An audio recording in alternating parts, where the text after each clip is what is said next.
राजापुर नाम के गांव में मनोज अपनी पत्नी रेखा और एक बेटा सोमेश के साथ रहता था। मनोज के घर के हालात बहुत ही खराब थे।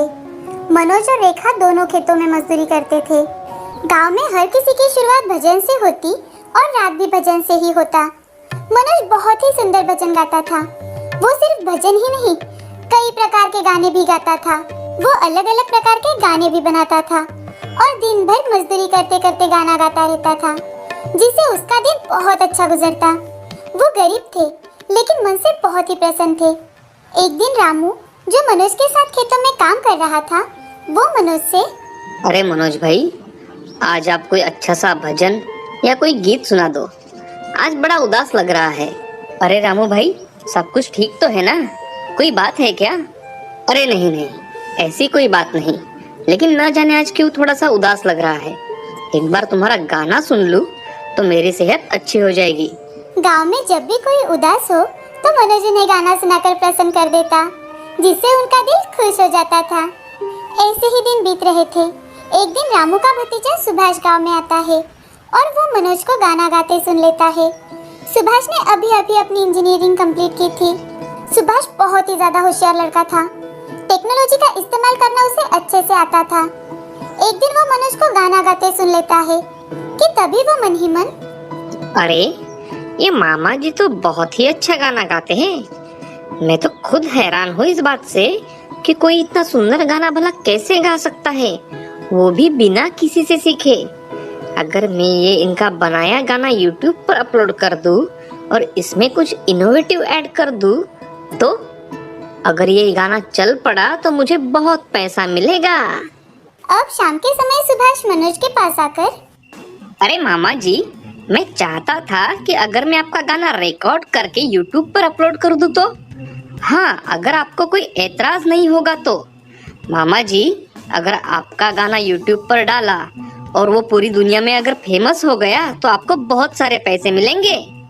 क्या पैसे मिलेंगे मुझे? और किस बात से बेटा? बेटा, हम तो रहे अनपढ़ लोग, हमें कुछ समझ में नहीं आता। अब तुम ही कुछ बता दो। हाँ हाँ चाचा जी, सब कुछ बताता हूँ। देखिए, अगर मैं आपका वीडियो रिकॉर्ड करूँ और उसे इंटरनेट के जरिए फेसबुक या यूट्यूब पर डाल दूँ तो उसे बहुत सारे लोग देखेंगे। अगर वो गाना फेमस हो गया तो आपको ढेर सारे पैसे मिल सकते हैं। अच्छा, तो ये बात है। इतना ही नहीं मामा जी, अगर वो फेमस हो गया तो आपको खेतों में मजदूरी करने की भी जरूरत नहीं। आप बेटों को अच्छे से पढ़ा पाओगे। सुभाष की बातें सुनकर मनोज ने हाँ कर दिया और उस दिन से जब भी मनोज गाना गाता तो सुभाष उसकी अलग अलग वीडियो ऑडियो रिकॉर्डिंग करता और फिर उसे एडिट कर YouTube, फेसबुक पर अपलोड करने लगा। सुभाष ने बहुत ही कम समय में मनोज के कई सारे वीडियोस बना लिए और शहर चला गया। मनोज का गाना इतना ज्यादा अट्रैक्ट करने वाला था कि हर कोई उसे पसंद करने लगा। उसकी शब्द रचनाएं इतनी अच्छी थी कि गांव के लोगों की तरह पूरे शहर में वो फेमस हो चुका है। बहुत ही कम समय में सुभाष ने कई सारा पैसा कमाया, लेकिन पैसे ने उसे अंधा कर दिया। अब वो शहर जाकर मनोज से जो कहा वो सब भूल चुका था। सुभाष मन ही मन, अरे वाह, क्या दिमाग लगाया है मैंने। आज मेरे पास इतने सारे पैसे हैं कि मैं जो चाहूँ वो खरीद सकता हूँ। अब मुझे ऐसे ही गांव-गांव जाकर मनोज जैसे लोग ढूंढने होंगे, ताकि आवाज उनकी, तस्वीर उनकी, बैकग्राउंड सब कुछ उनका। मेरा सिर्फ दिमाग इस्तेमाल कर मैं इतना पैसा कमा सकता हूँ। सुभाष का मन पूरी तरह से लालच से भर चुका था, लेकिन उसे क्या पता था कि किसी की बद्दुआ क्या होती है, लालच का फल क्या होता है। वो अपनी मस्ती में धुत था। यहाँ मनोज सुभाष की राह देख देख कर थक चुका था। मनोज की पत्नी रेखा कुछ दिनों से बीमार थी, तो एक दिन मनोज रामू से, अरे रामू, तेरा भतीजा मुझसे कहकर गया था कि जब वो वापस आएगा तो मुझे कुछ पैसे देगा, लेकिन वो अभी तक वापस ही नहीं आया। अरे मनोज, पता नहीं, जब से वो शहर वापस गया है उसने किसी से बात भी नहीं की। मुझे तो जैसे वो भूल ही चुका है। भाई, तुम तो जानते हो रेखा की आजकल तबीयत कितनी खराब है। उसके इलाज के लिए मुझे कुछ पैसों की जरूरत है। अगर तुम सुभाष से बात करके देखो तो? हाँ जरूर, मैं आज शाम को ही सुभाष को फोन करके देखता हूँ। अब रामू शाम के समय सुभाष को कॉल करता है और उसे मनोज के बारे में बताता है। तो सुभाष मन ही मन, अरे ये मामा जी भी ना, अरे बेटे, मैं तुमसे कुछ पूछ रहा था। क्या? कौन मामा जी? आप किसके बारे में बात कर रहे हो? अरे बेटा, वही मनोज जो हमारे गांव में रहता है और उसके गाने तुमने रिकॉर्ड किए थे। अच्छा, वो?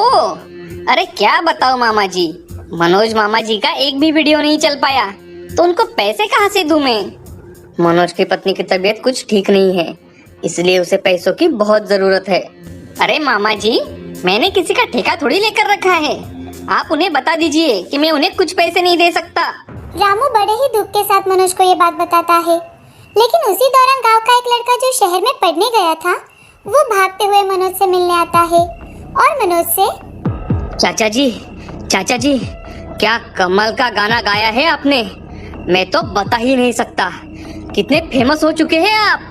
लड़के की बात सुनकर रामू और मनोज दोनों एक दूसरे की ओर देखने लगते हैं। उन्हें समझ में आ चुका था कि सुभाष उन सबसे झूठ बोल रहा है। अब गांव के सभी बड़े बुजुर्ग लोग बैठकर टीवी न्यूज वालों को अपने गांव में बुलाने का सोचते हैं। अब टीवी न्यूज वाले लोग बड़े ही खूबी के साथ सुभाष का असली चेहरा सबके सामने लाते हैं। न्यूज पर अपने आप को देखकर सुभाष भागते हुए मनोज के पास जाता है और उससे माफी मांगता है और अपने कमाए पैसों में से कुछ पैसे मनोज को दे देता है। और इतना ही नहीं, हर महीने 50,000 रुपए देने का वादा करता है।